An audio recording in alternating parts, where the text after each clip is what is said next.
To and From Russia with Love is definitely an interesting episode of the Debbie Reynolds Show, but it's most interesting because it's a two-parter. I am just discussing part one just now. I have not yet watched part two. Honestly, I don't think I love it enough to care about there being a second part, but we'll see how that works when I watch it. But this is the 8th episode of the first and only season, and Debbie is dressing up as Greta Garbo to go to a party. I have to say, her impression was pretty good.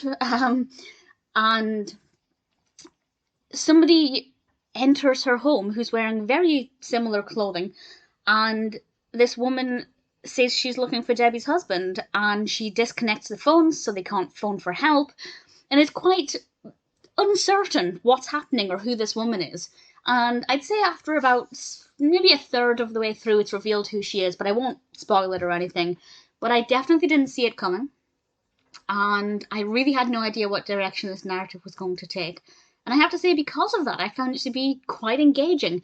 However, now that I know who she is and what her business was at Debbie and Jim's house, I'm not that interested in the second part. Like, I don't really care too much for the character. She's called Olga. She's played by Nita Talbot. And there's nothing wrong with the character, and indeed she's very well acted, but I don't know, I didn't find her to be that interesting, and I'm not too bothered about her narrative. But again, I'll go into the second part with an open mind, and we'll see what happens.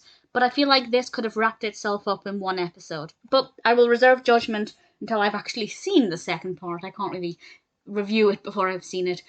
But it was certainly unpredictable, and I was keen enough to see what was happening and who she was, and there are some good lines and some communication issues at certain points as well. So it's interesting.